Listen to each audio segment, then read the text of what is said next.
Muy buenas tardes, señoras y señores, bienvenidos a La Explanada. Arrancamos ya, abrimos esta ventana a la información, al entretenimiento y a la diversión, marca de la casa. Esto es lo que no puede faltar, los ingredientes perfectos para hacerle una tarde un poco más amena. Y lo hacemos a través de muchísimos temas, una amalgama de temas que les presentamos ya mismo, porque hoy hablamos del viento, hablamos de la climatología y la meteorología, porque la Agencia Estatal de Meteorología, la EMET, ha establecido para mañana una nueva jornada de aviso amarillo en el interior de Alicante y también de Valencia por vientos de oeste con rachas máximas de 80 kilómetros. Pero ¿hasta cuándo nos va a acompañar este temporal? Parece que está siendo el año más lluvioso y con más viento. Pues para hablar de todo ello y que nos aclare nuestras dudas, Jorge Olcina, un hombre que nunca nos falla en esto.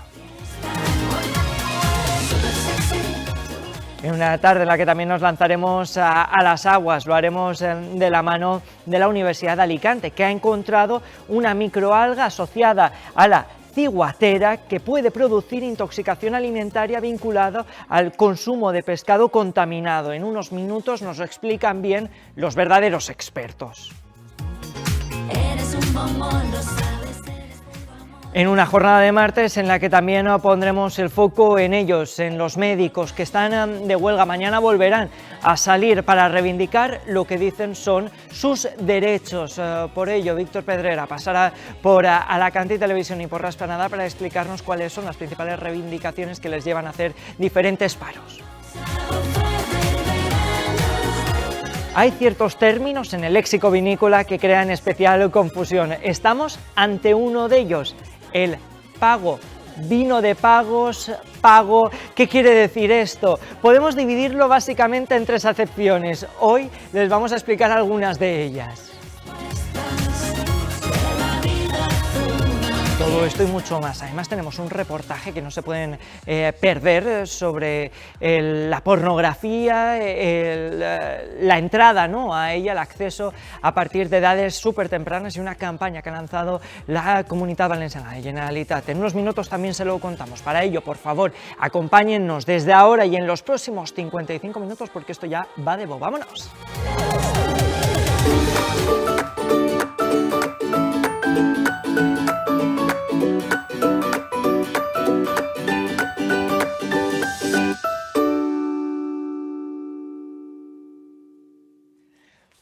Muy buenas tardes, señoras y señores, bienvenidos ahora sí que sí a La Explanada. Arrancamos con uno de los temas que más nos está preocupando, que más se está centrando el tema de conversación en las calles, el viento. ¿Qué está pasando este año?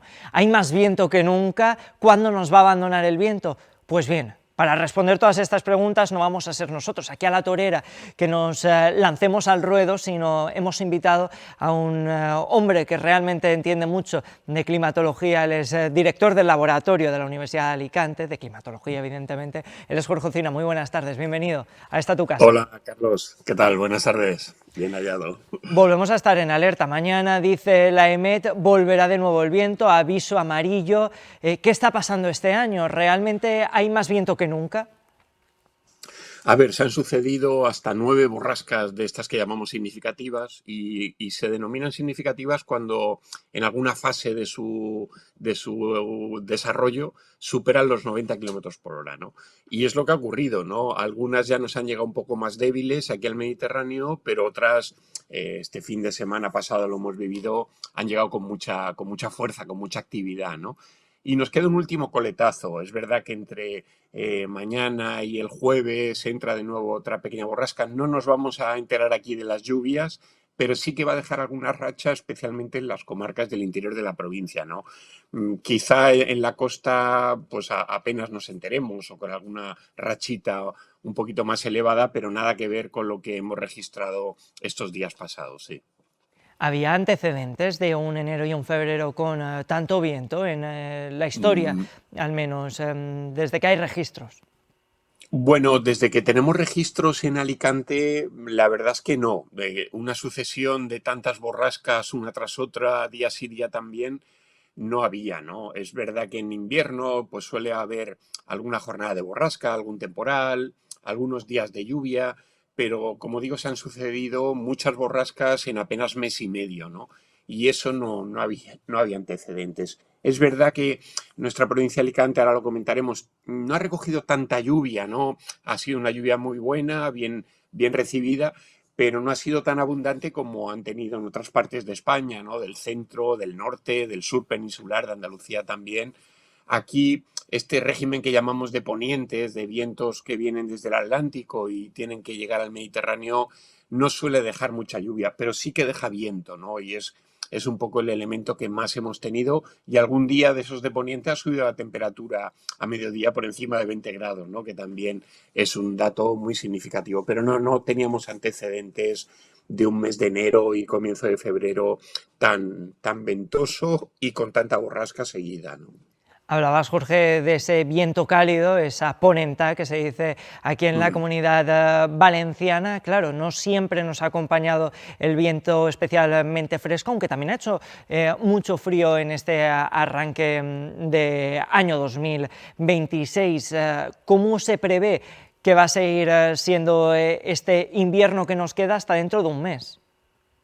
Sí, es verdad, ¿no? Hemos tenido algunas jornadas de viento más de norte, por así decirlo, que sí que ha hecho bajar las temperaturas. Llegó a nevar en la montaña alicantina a mediados de enero, ¿no? Con una de estas borrascas que vino con temperaturas más bajas. Pero en general, como digo, ha sido un invierno que por el viento lo hemos notado más frío, ¿no? Ahora cuando se haga el balance de final del invierno, dentro de unos días, ¿no? Porque meteorológicamente hablando hablamos de invierno incluyendo diciembre, enero y febrero, ¿no? Es verdad que la estación astronómica, el paso a la nueva estación se producirá prácticamente hacia el 20-21 de marzo, ¿no? Y veremos a ver cómo han sido las temperaturas, ¿no? Porque es verdad que salvo esos días contados de frío y de nieve y la sensación térmica que con el viento ha sido más baja, pero vamos a ver lo que nos dice la estadística de las temperaturas, ¿no? En cualquier caso, sí que ha sido un invierno un poquito anómalo. Veníamos de inviernos estos últimos años pues bastante tranquilos, bastante anticiclónicos, con un tiempo incluso soleado, temperaturas muy agradables. Y bueno, este invierno 26, sobre todo mes de enero y lo que llevamos de febrero, nos ha sorprendido, como digo, por esa sucesión de borrascas, esos vientos bastante constantes, días de nubosidad muy abundantes que tampoco estamos muy acostumbrados bueno, precipitación que ya digo, aunque no ha sido muy abundante, pero ha caído muy bien, ¿no? Y eso lo ha agradecido el campo y las reservas en nuestros embalses y acuíferos, sí. De hecho, dicen los expertos que la comarca de la Cantilla y Alicante está un 23% con más reservas que hace un Sí. año justo, con lo cual, bueno, pues sí que es verdad que se nota que ha llovido. Aún así, como decías, aquí no ha llovido tanto, al menos desde que arrancara el año 2026, pero sí que ha llovido Mm. durante muchos días. Para que se hagan Sí, ustedes una idea, corrígeme si me equivoco, Jorge, entre 45 y 50 días es lo habitual en un año y llevábamos sí, 31 días de año y ya sí. llevamos 20 llovidos. Sí, sí, es así y ya digo, nos ha parecido un poquito extraño, ¿no? Tanto día de nube, ¿no? Porque no estamos muy acostumbrados, ¿no? A no ver el sol durante tantos días seguidos o verlo a ratitos muy pequeños. Y luego sí, esa sucesión de lluvias, es verdad lo que comentabas, en Alicante, lo que llamamos el alacantí, ¿no? Suele llover pues en torno a 45 o 50 días al año. Ahora prácticamente ya llevamos la mitad, ¿no? Es decir, que en lo que queda del año, si llueve, como suele ser en primavera algún día y luego en otoño, seguramente batiremos el récord de días de lluvia. Otra cosa es que batamos el récord de precipitación, que eso siempre viene vinculado más a las lluvias de otoño, ¿no? Cuando normalmente se dan esos avisos por danas y tal, y suele llover con mucha más cuantía, ¿no? Bueno, pues vamos a esperar, esperemos que al menos este otoño, aunque llueva, que sea una lluvia no fuerte, que sea una lluvia tranquila y continuada, ¿no? Pero sí, una lluvia muy bien caída. Veníamos de una sequía, recordemos estos años pasados, que empezaba a ser un poquito agobiante, ya se habían dado algunos avisos, ¿no? no de restricción de agua en la ciudad, porque afortunadamente tenemos un sistema muy bien organizado, pero sí el campo había empezado a notar pues esa falta de lluvia en estos años pasados, ¿no? Con las reservas que ya tenemos acumuladas, hablamos de las cuencas del Júcar y del Segura, que son las de la provincia de Alicante, tenemos las demandas de este año 26 totalmente garantizadas, ¿no? Tranquilidad, al menos a este respecto. Jorge, decíamos fuera de cámaras, no te ibas a ir sin hablar de precipitaciones. Han visto ustedes que esto no era un farol, que era completamente real, pero también hay un tema que siempre abordamos y que nos gustaría también hacerlo, sobre todo para vincularlo en la siguiente entrevista y porque realmente es un tema muy interesante y que a veces damos de lado, pero tiene una vinculación directa con esto que llamamos DANAS y con el cambio climático, que es nuestro mar Mediterráneo. Se vuelven a superar las temperaturas en el mar Mediterráneo, parece que cada vez está más caliente, siendo un caldo de cultivo para esas precipitaciones malas, por así decirlo. Sí, totalmente, ¿no? Las estadísticas de los últimos años nos hablan de un mar Mediterráneo que es uno de los mares del planeta que más se ha calentado en los últimos 40 años, ¿no? Y eso tiene varios efectos en el clima, digamos, en la dinámica atmosférica, favoreciendo esas lluvias mucho más enérgicas en los otoños. Se evapora mucha más agua porque el mar está más cálido y eso genera nubes más cargadas de agua que descargan de forma torrencial. La temperatura alta también en verano supone más noches tropicales, ¿no? En la franja costera, porque con un mar a 26, 27 grados, como llega a estar en los últimos veranos el Mediterráneo, el termómetro por la noche pues, no puede bajar mucho más y eso hace que nuestras noches hayan perdido confort, sean muy calurosas, ¿no? Y luego están todos los efectos que seguramente hablaréis biológicos, ¿no? De especies invasoras que van entrando, que se acostumbran a estas temperaturas más altas, en fin, pues todo el componente biológico que afecta a un mar que, como bien dices, está muy cálido y lamentablemente, pues año y año también nos demuestra que lo sigue estando más, ¿no? No revierte esa tendencia y esto es preocupante, ¿no? Pues con esto nos vamos a quedar. Muchísimas gracias, Jorge. Como bien decías, tenemos también expertos en biología, él es César Boreore. Muchas gracias por estar esta tarde con nosotros y además con un compañero de profesión y de campus. ¿Qué tal, Jorge? ¿Cómo estás? Sí, ¿qué tal, César? Nada, y César es uno de los cracks de investigación que tenemos en la Universidad de Alicante en todo esto, claro que sí. La verdad que nos gusta, ¿no?, que la Universidad de Alicante tenga tanta gente buena para poder exprimir también el talento y que la gente desde casa entienda un poco más lo que sucede en el mundo y sobre todo en Alicante. Gracias de verdad, Jorge, por estar esta tarde con nosotros. Un placer, como siempre. Un abrazo. César, las presentaciones parecen evidentes. Él es profesor de biología en la Universidad de Alicante, además líder de varias investigaciones que se desarrollan tanto dentro como fuera del campus. Una de ellas ha dejado titulares alarmantes, pero que nosotros aquí vamos a desmontar con base científica, empírica, con muchísimas horas de investigación que tienen a la espalda. Una de ellas, que creo que es una de las más significativas y recientes, dice que hay una microalga tóxica que puede llegar a ser consumida por los humanos. ¿Qué ha sucedido en las aguas de Alicante? Dicen es un hallazgo sin precedentes. A ver, es la primera vez que se detecta unas especies de fitoplancton, que son unas microalgas, estamos hablando de unas 50, 70 micras. Una micra es la milésima parte de un milímetro, o sea, nosotros no vemos esas algas, lo vemos con microscopios especiales, y es la primera vez que detectamos unas especies en concreto en aguas de la península ibérica, en más de 40 kilómetros del litoral alicantino, aunque también a posteriori se ha detectado también en Murcia y posiblemente esté ya abarcando más áreas en el Mediterráneo peninsular.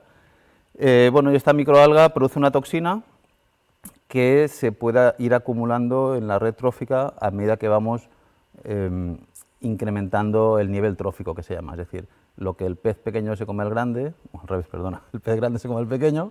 Claro, un pez muy grande al final es la suma de muchos peces pequeños. Esta toxina es soluble en grasa y eso lo que hace es que sea muy permanente, con lo cual un pez que ingiere un porcentaje muy pequeñito de esta toxina va acumulándolo y no va expulsando.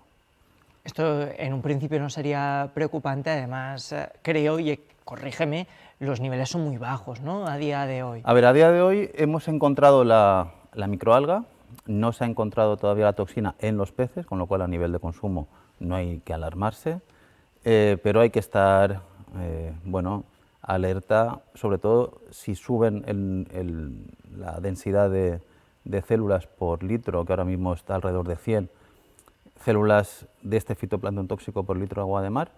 Si subieran, estamos hablando de 500, 1000 veces más, ahí ya podría haber un problema de acumulación, sobre todo en peces muy grandes. ¿En qué se traduciría esta acumulación? ¿En qué podríamos resumir, sucedería si encontráramos un elevado número de esta microalga?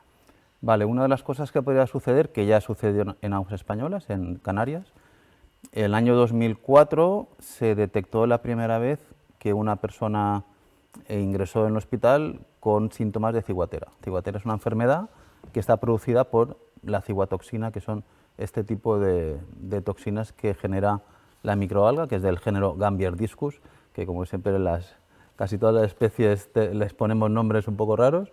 Y bueno, estamos hablando de vómitos, diarreas, dolor abdominal, algunos síntomas neurológicos como, por ejemplo, hay unas cosas muy chocantes, que es que cosas frías la gente lo toca y lo nota caliente y al revés. O sea, ahí hay un problema neurológico o puede haber problemas neurológicos asociados con Todo esto por una microalga. Sí, una microalga. Además, nosotros en España, al menos en España peninsular, es totalmente nuevo. No ha habido ningún caso de ciguatera todavía. De hecho, posiblemente no lo haya nunca.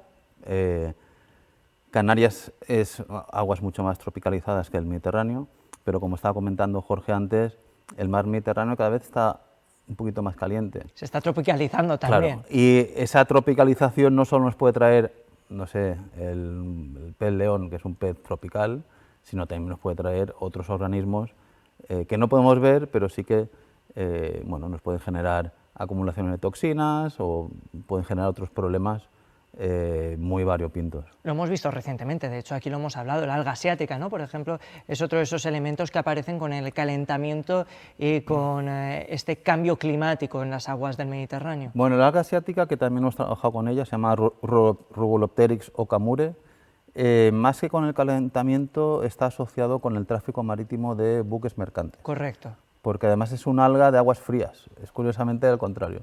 Es un alga de la zona de las Coreas y Japón, sudeste asiático y que al parecer hace ya 20 y pocos años, los buques mercantes necesitan una agua de lastre, que se llama, que es cogen agua cuando no están cargados a tope para mejorar su flotabilidad y en el puerto de destino pues vierten esa agua.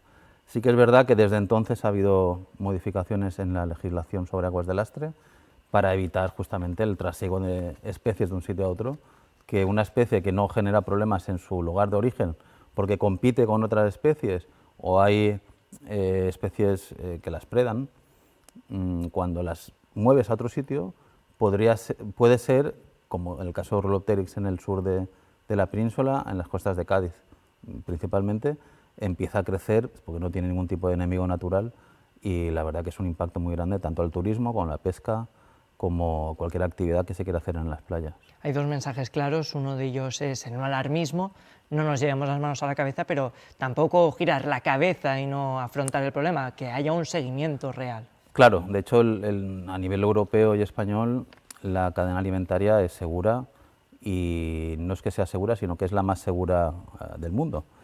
En el caso de ciguatera y la presencia de ciguatoxinas en aguas canarias, ha demostrado que el protocolo que incorporaron allá, que es que cualquier individuo de determinadas especies, tipo mero, pez, limón, también son peces muy grandes, a partir de 8 o 9 kilos, hay que hacer un análisis previo, se congela el individuo, si ese análisis sale que no existe ciguatoxina, se libera para vender o para comértelo si es de pesca recreativa, y si el análisis ha salido bien, no hay ningún tipo de problema.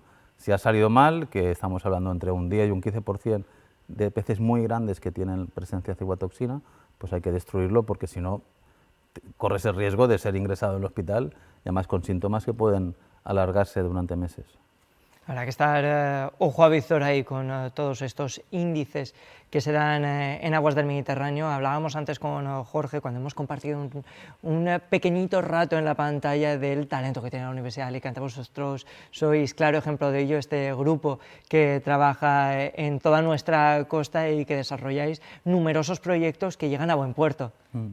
Sí, estamos haciendo varios proyectos, uno de ellos el más relevante se llama Sea for Future, sería un mar para el futuro, que coordinamos desde la Universidad de Alicante, somos 12 países europeos participando, el ámbito territorial es todo el Mediterráneo, incluido algún país africano, y bueno, la idea es proponer medidas basadas en la ciencia para recuperar stocks pesqueros, para mejorar la biodiversidad marina y en definitiva pues mejorar tanto nuestra fuente de alimento como fuente de riqueza a nivel turístico, todo lo relacionado con economía azul, etc. ¿Es posible a día de hoy? Sí. ¿Es fácil? Sí. ¿Cómo se podría hacer?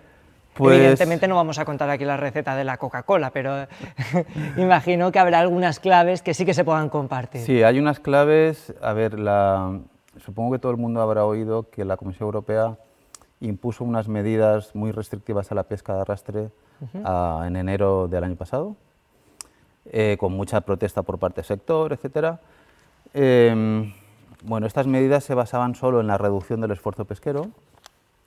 Nosotros en este nuevo proyecto lo que vamos a hacer es combinar no solo mantener las medidas que hay ahora o aquellas que se puedan mantener, que se mantengan, pero otras que a lo mejor se puede empezar a mejorar los días de pesca cuando se vea que se recuperan los stocks, pero sobre todo hacer una planificación espacial marina adecuada. ¿Qué significa adecuada? En relación a la pesca es algo contraintuitivo, pero depende del tipo de especie, pero si protegiéramos alrededor del 25-30% del mar, donde no se pesca absolutamente nada, y dejáramos que los peces crezcan a su talla máxima, conseguiríamos pescar muchísimo más en el conjunto. Es decir, pescamos solo el 70% y el otro 30% lo dejamos como un santuario. Ahí los individuos de peces, crustáceos, gambas, langosta, etcétera, llegan a sus tallas más grandes, se mueren de viejos o porque se los come otro, y al conseguir individuos más grandes, multiplicamos hasta por 50, depende de la especie, la capacidad reproductora.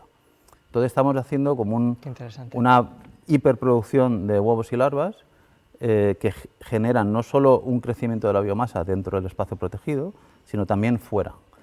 Después hay que tener en cuenta que los peces, muchos de ellos son territoriales, entonces esa zona, digamos, donde se acumulan muchos individuos grandes porque no hay pesca, al final los menos competitivos, digamos, van a salir fuera, con lo cual van a ser pescados.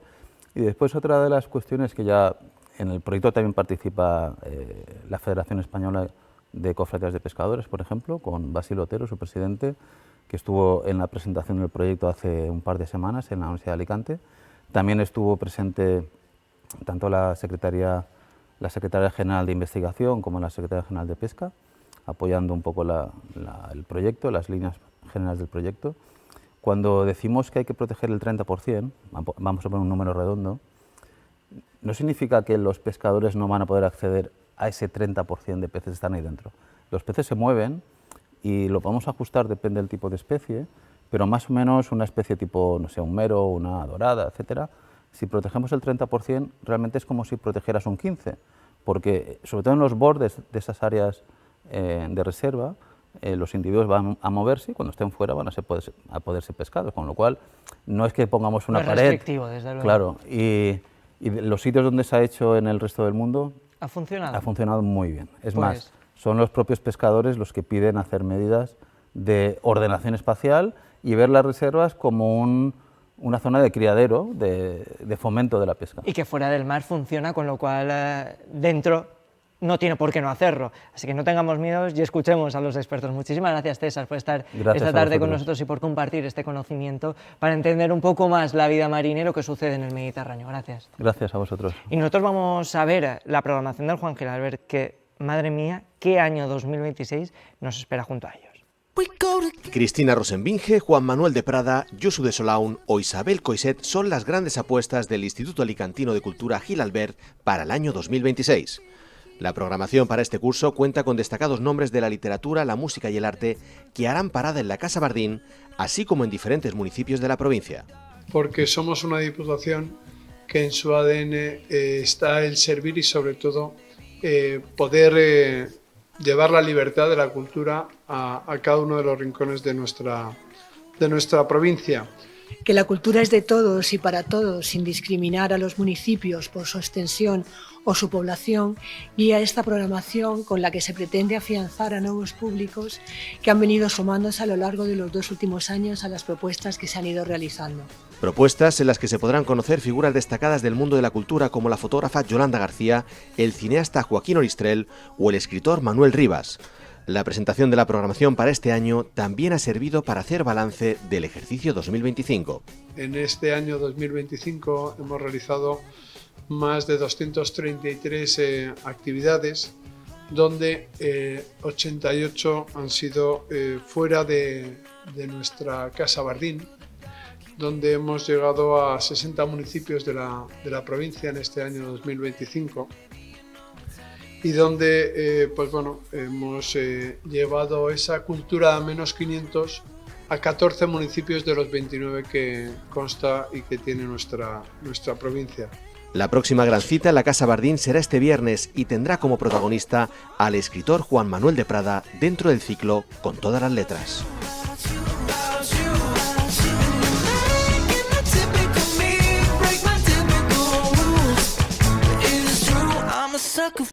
Bueno, qué musicote, qué programación y qué rollo tiene nuestra siguiente colaboradora. Ella es, además en todas las acepciones, en la de que tiene mucho palique, en la que tiene un aura especial. Ella es Cleo Candela, muy buenas tardes. Cleo. Buenas tardes. Te hemos echado mucho de menos, como diría Pablo Alborán, todo este tiempo.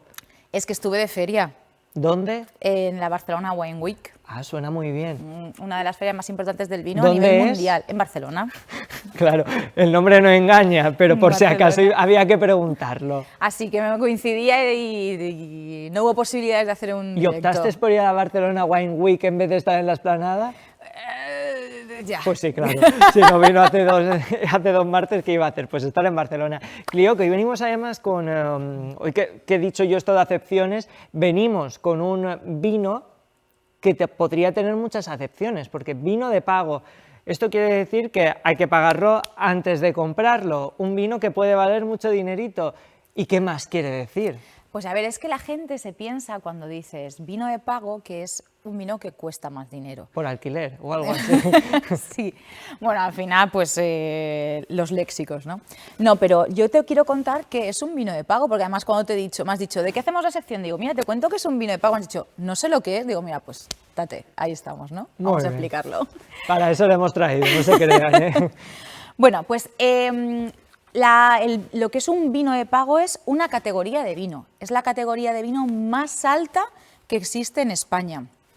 Es dentro de la estructura que tenemos legal de categorías de vino, estaría arriba, en la cúspide.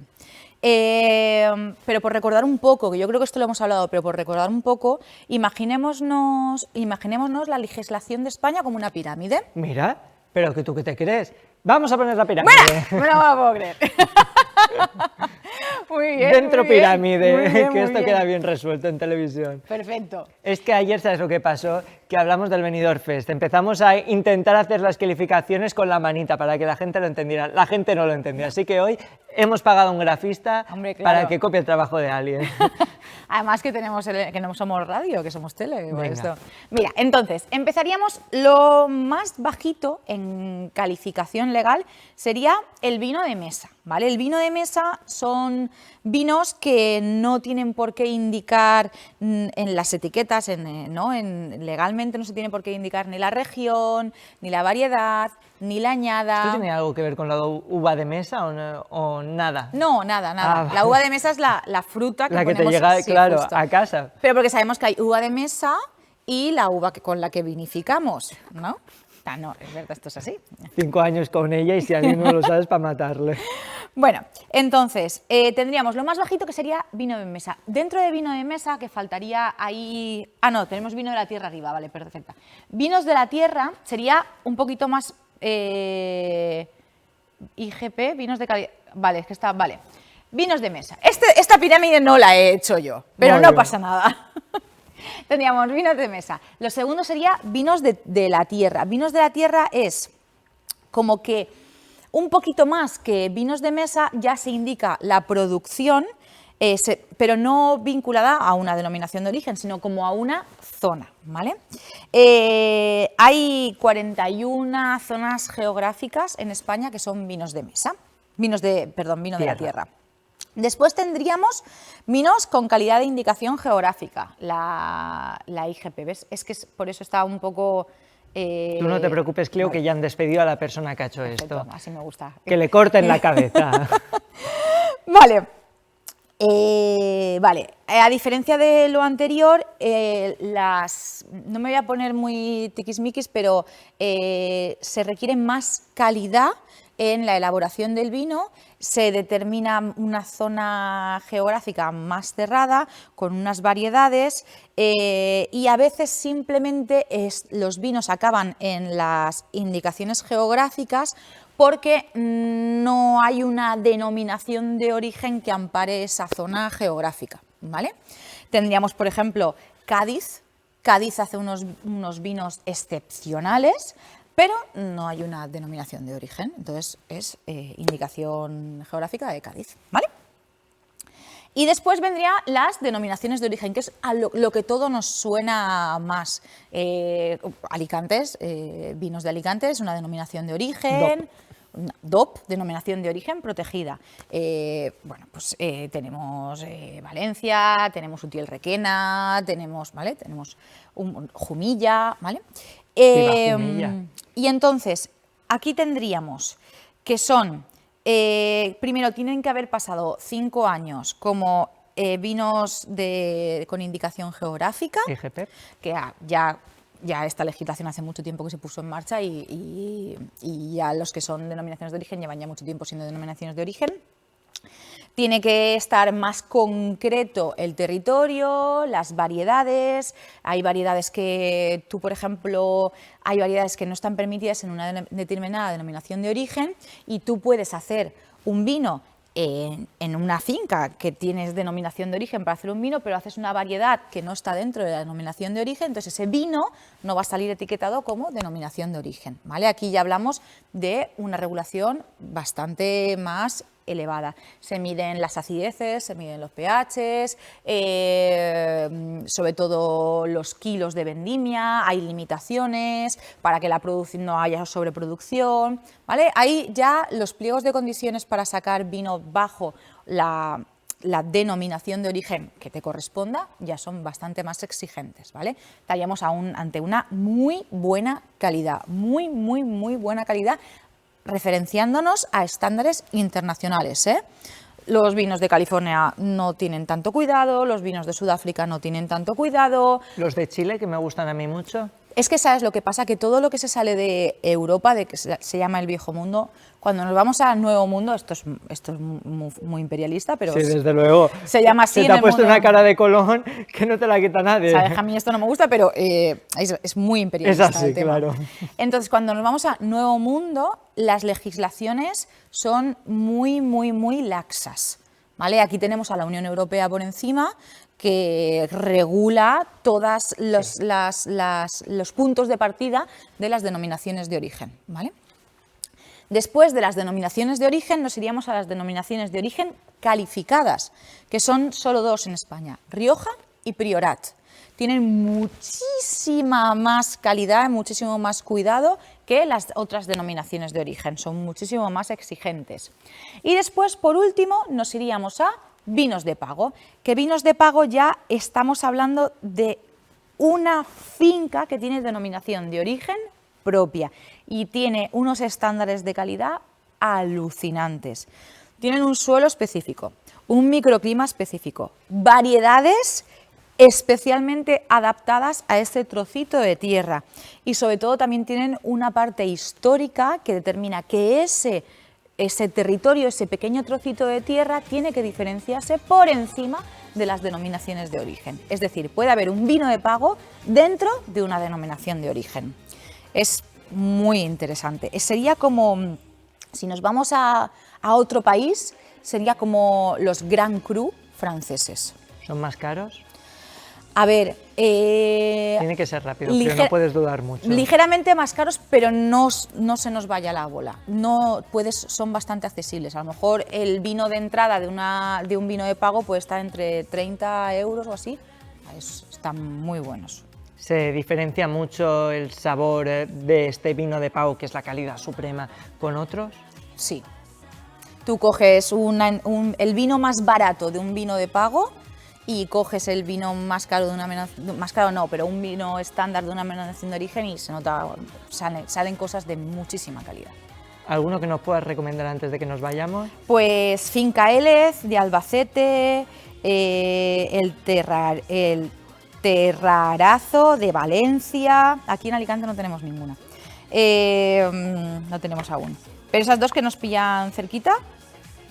Pues con esto nos vamos a quedar. Cleo Candela, muchísimas gracias por estar, por existir y por traernos un nuevo concepto de vino de pago. Gracias. Venga. Y ahora nos vamos a hablar de prostitución. De prostitución, no, de pornografía. No contigo. Esto no es un insulto, no es una realidad. Es una investigación que ha hecho la Generalitat Valenciana para sacar los datos de consumo de pornografía en edades tempranas. Y para ello también ha lanzado una campaña. Nosotros ahí, ojo a visor, vamos a verlo. Los datos sobre consumo de pornografía en adolescentes son alarmantes. Diversos estudios sitúan la edad media de iniciación a los 11 años, mientras que a los 13 esta práctica ya se ha convertido en un consumo habitual. Para combatir esta tendencia entre los adolescentes, la Generalitat ha lanzado una nueva campaña bajo el lema Desnudos ante el porno, con el objetivo de evitar que los jóvenes normalicen las actitudes, roles y conductas que transmite la pornografía. Necesitamos que nuestros jóvenes, nuestras jóvenes, comprendan que la pornografía no es neutra, que influye en sus expectativas, en las conductas y en las creencias, que puede, sin duda, afecta a su satisfacción relacional, a la percepción de la otra parte de la pareja, al respeto y a la igualdad. Que una sexualidad saludable se basa en la reciprocidad, en el consentimiento, en el cuidado y en la dignidad mutua. Y esto tiene poco que ver con el porno. Y los datos, y voy a volver a insistir en ellos, siguen siendo contundentes. Edad media de inicio, 11 años. Tú lo bajabas incluso más en tu intervención, Alejandro. Consumo habitual a los 13. Un porcentaje muy alto de adolescentes que consideran, y a mí esto me parece gravísimo, que consideran ver pornografía como algo normal, que han naturalizado, que han interiorizado como algo normal consumir pornografía. Una pornografía que, insisto, entran en sus móviles sin buscarlo, de forma accidental, en su entorno digital, pero ahí permanece, ahí se queda. Esta campaña de prevención arranca este mes de febrero con la celebración del taller 10 razones para rechazar la pornografía, a cargo del psicólogo y sexólogo Alejandro Villena, quien realizará un total de 20 sesiones en distintos centros e institutos de la Comunidad Valenciana. Hablo en nombre de la ciencia también, cuando me refiero a 3 de los impactos más importantes que la pornografía tiene en la juventud: la autoestima y el cuerpo. El yo ideal que propone la pornografía hace sombra a un yo real en desarrollo. ¿Y cuál es el resultado? Una baja autoestima, frustración o expectativas irreales sobre el sexo. La soledad, aquellos adolescentes que consumen más pornografía se sienten más solos, se aíslan más y tienen más problemas de salud mental, ansiedad, depresión o insomnio. Y por supuesto la violencia. La pornografía aumenta el sexismo, fomenta el machismo, promueve los estereotipos de género y erotiza lo violento. La pornografía recompensa, pero no compensa. Y no lo digo yo, lo dice la ciencia. Son 3 también los centros del cerebro que están alterados por el consumo de la pornografía. El sistema de recompensa, que tiene que ver con el placer. La pornografía se comporta a nivel neuronal como la cocaína del sexo. Siempre quiere más. La corteza prefrontal, que es el volante del cerebro, el freno del coche de nuestro cerebro, donde está nuestra conciencia ética, se empobrece por el consumo de la pornografía. Y los centros de la empatía, neuronas espejo, oxitocina, vasopresina, Y repito, que no lo digo yo, que lo dice la ciencia. Los jóvenes viven, nosotros también, pero los jóvenes especialmente viven con el móvil entre sus manos. Es su forma de relacionarse.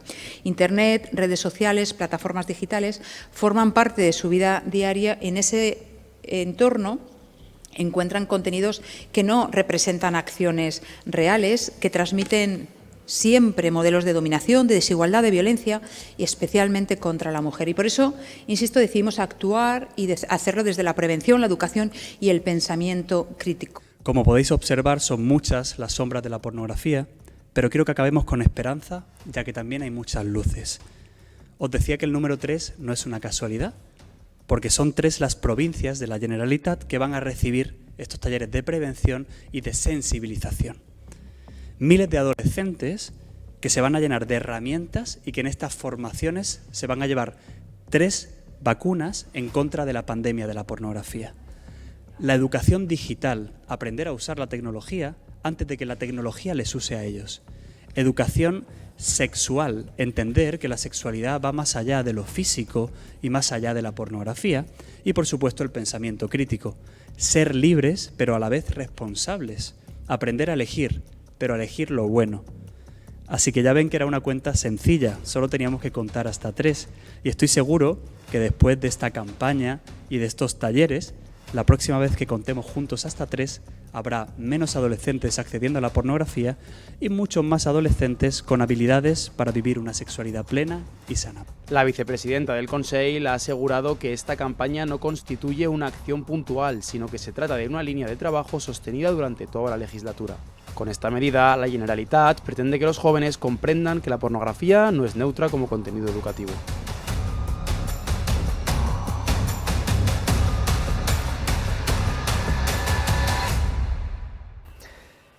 Y nosotros continuamos esta jornada de martes, eso sí, cambiando de torna, vamos a ponernos serios, y es que los médicos están en pie de guerra. Ayer tuvieron la primera jornada de huelga y amenazan con continuar. La premisa, la falta de facultativos y un sistema público, dicen, que les maltrata. Para hablar de todo ello tenemos al otro lado de la pantalla al secretario general de la Confederación Española de Sindicatos Médicos, Víctor Pedrera. Muy buenas tardes, bienvenido a La Explanada. Hola, buenas tardes. Hablábamos de esa falta de facultativos añadido a muchísima presión y a otros motivos que os han alentado a paralizar de nuevo los servicios, que os empuja a ir de nuevo a la huelga. Bueno, nos empuja el problema que tenemos ya con el Ministerio desde hace prácticamente 2 años, que es la negociación de un estatuto marco. Para que me entiendan los televidentes, el estatuto marco es la norma que regula las condiciones laborales de los trabajadores de la sanidad pública. Es un estatuto que margina al médico con respecto al resto de profesionales. Aquí se ha negociado una jornada de 35 horas para todos, menos para los médicos, que se nos imponen jornadas todavía de 48 horas en cómputo cuatrimestral, lo que a efectos prácticos suponen semanas de 70, 80, 90 horas, lo que posiblemente yo creo que todo el mundo entenderá que es totalmente discriminatorio con respecto al resto de profesiones. Y esas horas de más que se hacen son horas que no se contabilizan, es como si no existieran, no se contabilizan para la jubilación, se retribuyen, aunque muchas de ellas se hacen en horario nocturno, por debajo del precio que se paga la hora ordinaria, que son obligatorias, incluso hasta los 55 años y en algunos casos más de 55 años cuando no hay personal suficiente. En definitiva, una serie de condiciones laborales que hace que el médico esté en inferioridad de condiciones o en inferioridad de derechos, mejor dicho, respecto al resto de trabajadores. Por eso exigimos y pedimos una norma propia que regule nuestras condiciones y que podamos ser nosotros los que las negociemos directamente con la Administración. ¿En qué punto se encuentra el sistema sanitario público español y sobre todo la situación médica? ¿Hasta qué punto llega la tensión dentro de los centros sanitarios en nuestro país? Bueno, la tensión llega, como se ha podido ver, en la respuesta que ha habido del colectivo, que es de total indignación con una administración que sigue maltratando a un colectivo en el que se asentó, o se apoyó, mejor dicho, cuando tuvimos el problema del COVID, que 125 compañeros nuestros fallecieron porque se protegieron con bolsas de basura o con mascarillas recicladas, y el pago que hemos recibido de la Administración pues ha sido el ningunearnos a la hora de exigir condiciones laborales dignas y que nos equiparen con el resto de profesiones sanitarias españolas y, en el caso de los médicos, también con el resto de facultativos de otros países. Nos sentimos profundamente molestos y la prueba ha sido la respuesta que ha habido del seguimiento de esta huelga, que aunque discrepamos de la Administración, explicaremos esa diferencia de cifras a qué obedece. Enseguida vamos a preguntarle por ello, pero también vamos a poner el foco porque muchas personas ponen sobre la mesa el desmantelamiento, ¿no?, de lo público para beneficiar a lo privado, pero sin embargo ustedes también ponen sobre el foco en la espantada, ¿no?, que hacen los médicos del sistema público por esa situación que están atravesando. Claro, vamos a ver, tenemos un problema en la sanidad pública que se lleva acrecentando en los últimos años. Todo el mundo sabe y ha podido comprobar en su propia experiencia cómo se han encontrado en centros de salud que no han tenido médicos, bueno, ya no digo sustitutos, sino incluso para cubrir plazas vacantes, que aumenta el número de médicos que faltan en los hospitales más pequeños, sobre todo los comarcales, donde las condiciones laborales son peores, y eso no se ha provocado, no se ha producido porque España sea un país que no tenga médicos. España es el primer país del mundo en número de facultades por habitante. Es uno de los principales productores, si me permite la expresión productor, de médicos de la Unión Europea. En España salen egresados suficientes en número como para cubrir las necesidades. Lo que pasa es que los médicos no se quieren quedar en la sanidad pública. Cantidad de médicos que acaban su formación MIR se dedican o se deciden por la medicina privada en vez de la pública porque les tratan mejor. Y en el trato es donde está el problema. Si no tenemos un estatuto marco que dignifique, ya no digo desde el punto de vista salarial, sino en condiciones de estabilidad laboral. Hay compañeros que han estabilizado su puesto de trabajo semanas antes de jubilarse. O incluso con el tema de la presión asistencial. A nadie se le ocurriría, ningún médico de Francia, de Inglaterra o del Reino Unido aceptaría que tuviera en su agenda de médico de familia 50 o 60 pacientes, cosa que en España, en nuestra comunidad y en el resto del país, es absolutamente raro. O ningún médico de fuera de la Unión Europea, de la Unión Europea de fuera de España, aceptaría tener jornadas de 7 y 8 guardias mensuales, como ocurre aquí en nuestros hospitales comarcales. Eso es lo que está haciendo que nuestro país se quede sin médicos y se desmantele la sanidad pública. Y por lo tanto yo creo que el Ministerio tiene dos opciones: o mejorar las condiciones laborales o tendrá que afrontar una realidad que es que se va a quedar nuestro sistema sanitario sin médicos, y si el sistema sanitario se queda sin médicos, por mucho que intenten derivar funciones del médico a otras profesiones, la solución me parece a mí que va a ser totalmente infructuosa. Todos estos motivos son los que empujan a los médicos a ir a la huelga en diferentes paros que se mantendrán hasta el próximo mes de junio si no se llega a un acuerdo.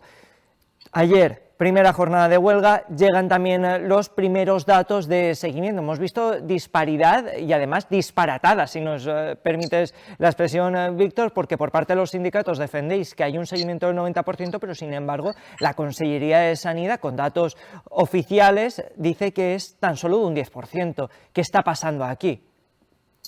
Pues lo voy a explicar yo creo que fácil entendimiento, ¿no? La Consellería solamente ha dejado ponerse de huelga al 20% de los médicos. El 80% de los médicos han estado cubriendo obligatoriamente sus puestos de trabajo en los que se han llamado los servicios mínimos que han sido totalmente abusivos, y por ello los hemos denunciado, y esperemos que los tribunales nos den la razón y apliquen unos servicios mínimos sensatos y equiparables pues a los que se aplican en un día festivo. No entendemos que en verano los centros de salud puedan funcionar con plantillas del 40-50% y un día que los médicos tengan un conflicto con la administración, esas necesidades asistenciales básicas y vitales suban al 75-80%. Es decir, solo el 20% de los médicos han podido poner de huelga. Y según la administración, de ese 20%, un 14-15% la han secundado. Es decir, no es el 14-15%, es el 95% de los médicos los que han estado de huelga. Por eso las diferencias en el contagio que ha hecho la administración son tan dispares con las que hace el sindicato médico. Se han puesto de huelga el 90% de los médicos que han tenido posibilidad de ponerse de huelga. No el 90%, no el 10% de los médicos que habían ese día en sus puestos de trabajo, porque ya digo, insisto, el 80% no tenían la posibilidad de seguir la huelga. No sé si ha quedado clara, pero esa es la realidad a la que nos hemos enfrentado estos días. Con los datos de Consellería, Después de lo que nos ha explicado, aún así vamos a analizar uno de los detalles que nos muestra, y es que hay un seguimiento abrumador en la provincia de Alicante que supera casi en el doble a Valencia y Castellón, más de un 16% de seguimiento según datos de Consellería. Eso sí, ¿qué supone para Alicante todo esto? Porque a la presión habitual que tienen los médicos por nuestro sistema también añadimos diferentes ingredientes, ¿no? Por ejemplo, hablaba usted del verano, vivimos en un territorio que durante la época estival se tensa mucho más. En plenas vacaciones duplicamos y triplicamos en algunos puntos los habitantes. Bueno, tenemos una provincia que, no, tenemos un sistema sanitario, ya no solamente en la provincia de Alicante, sino a nivel nacional, que está ya de por sí saturado. Cualquier pequeña incidencia que tenga, como ocurre, por ejemplo, todos los años de forma repetitiva en los meses de diciembre con el pico de patología respiratoria, como ocurre en los veranos con la disminución de la plantilla, provoca ya caos en la atención. Ahora, en una situación como la actual, aunque solamente el 20% de los médicos nos hayamos podido poner de huelga, las repercusiones que tiene un sistema sanitario ya de por sí tensionado, evidentemente, pues se notan de forma, yo creo que notoria. Esperemos que esto sirva para que el Ministerio entienda que no podemos seguir en estas condiciones y que se siente a negociar con nosotros para alcanzar un acuerdo que sea más o menos aceptable por el colectivo. ¿Han recibido alguna respuesta por parte del Ministerio en las siguientes horas después de esta primera jornada de huelga? No, lo único que hemos recibido han sido las declaraciones que ha hecho la ministra de Sanidad en un periódico nacional, en el cual ha dicho que nuestras reivindicaciones han sido abstractas, aunque yo, después de lo que acabo de contar, creo que han quedado muy claro que de abstractas no tiene nada, son reivindicaciones muy concretas que se basan en las condiciones laborales, se basan en el reconocimiento de la profesión como una profesión que tiene una dedicación y una formación que merece ser recogidas y, en definitiva, con el derecho que creo que tenemos los médicos a tener un ámbito de negociación propio y ser nosotros los que directamente interactuemos con la Administración para reclamar o reivindicar o negociar cómo se tienen que abonar las guardias, qué cuentas hay que hacer, qué descanso se merece el colectivo, en definitiva nuestras condiciones laborales, cosa que yo no entiendo cómo el Ministerio es reacio y se niega a lo que en el resto de países de Europa pues es un derecho perfectamente consolidado. Víctor, y con todo esto, con la respuesta que da la ministra de Sanidad, Mónica García, ¿cree que hay un punto de encuentro, cree que hay un punto de negociación? ¿Dónde creen que estaría ese momento en el que se puedan sentar en una mesa y llegar a un diálogo fructífero? Bueno, eso depende del Ministerio, que es quien rompió las negociaciones hace prácticamente ya 2 meses, a principios, mejor dicho, del mes de diciembre, cuando unilateralmente decidió que no iba a negociar con los médicos, sino que directamente se negociaría con los sindicatos del ámbito, que son los sindicatos generalistas, para que me entiendan, Comisiones Obreras, UGT, CESIF, sindicatos en los cuales nuestro colectivo tiene muy baja implantación y muy poca representatividad. Y con ellos son los que se han negociado unas condiciones que al resto del colectivo, y la prueba está en las manifestaciones, en los paros que se han hecho en las puertas de los hospitales y en los centros de salud, ha quedado claro que en absoluto no satisface.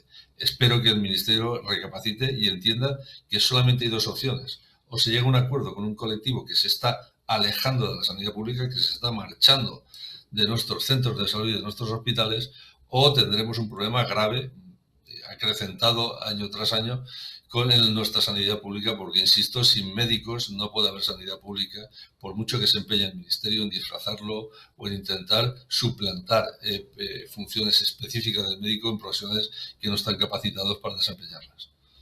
Y ya por último, no queremos robarle mucho más tiempo, Víctor Pedrera, ¿cuáles son los siguientes pasos que van a dar los sindicatos médicos? Imaginamos continuarán los paros, ¿no?, en los próximos meses. De momento sí, pero vamos, tenemos más acciones previstas. Ya en su momento llevamos esto al Parlamento Europeo, donde hay otros, donde está representado nuestro sindicato, la CEMS, en una Federación Europea de Sindicatos Médicos, y hemos comparado nuestros condicionantes laborales con los que tienen en estos países. Llama la atención que España, junto a Croacia y y Rumanía son los únicos países que no tengan un estatuto propio, es decir, un marco de negociación propio del colectivo con la administración. Lo vamos a llevar también. Ten en cuenta que esto es un anteproyecto de ley. Un anteproyecto de ley se tiene que aprobar en el Parlamento, no se puede hacer como un decreto que se aprueba directamente en un Consejo de Ministros. Eso tiene que pasar por el Parlamento y tiene que darle visto bueno las fuerzas políticas que están representadas en el Parlamento. Ya hemos hecho reuniones con algunos partidos políticos y seguiremos hablando con los partidos políticos para que modifiquen este estatuto que ha mandado el Parlamento y que acerque lo más posible a las necesidades que tiene nuestro colectivo para, insisto, tener unas condiciones laborales dignas. Muy importante todo lo que nos está diciendo. Víctor, ¿cómo le explicaría usted a la gente que nos está viendo desde casa? Sabe que hay muchas personas que nos estarán viendo a través de la pantalla que no lleguen a ese entendimiento ni a ponerse en la piel de los médicos para que les comprendan un poco más, pese a que vayan igual al centro de salud y no les atiendan con la misma rapidez que un día normal. Yo creo que sí que nos entienden. Saben que para que alguien siga en su puesto de trabajo tiene que ser bien tratado. Un médico, un bombero, un peluquero, cualquier profesional, ¿no? Y que para que la sanidad pública funcione, los médicos tienen que estar adecuadamente en sus puestos de trabajo y tratados de forma, ya no digo privilegiada, sino de forma correcta y de forma digna, cosa que este estatuto, insisto, no lo hace porque mantiene en los médicos unas condiciones laborales distintas al resto de trabajadores. Estamos mal pagados, estamos maltratados, no tenemos una administración que mire por nuestro bienestar como profesionales y espero que la administración recapacite porque insisto mucho de que el sistema sanitario permanezca útil y ágil para dar servicio a la población depende de que los médicos estemos dispuestos a seguir en él y hoy por hoy pues las condiciones no son las más óptimas. Víctor Pedreras, secretario general de la Confederación de Sindicatos Médicos de España, muchísimas gracias por estar esta tarde con nosotros y por compartir una valoración de lo que ha sido esta primera jornada de huelga y sobre todo de los motivos que les empujan a ello. Gracias, de verdad. Muchas gracias a vosotros, buenas tardes. Y nosotros continuamos, seguimos, pero para despedirnos lo hacemos hasta mañana a partir de las 5:30 de la tarde, cuando volveremos con más explanada, con más entretenimiento, con más diversión, con más cultura y sobre todo también información para llevarles la actualidad permanente de la comarca de Alacant y de la provincia. Descansen, cuídense y pasen muy buena tarde. Hasta la vista.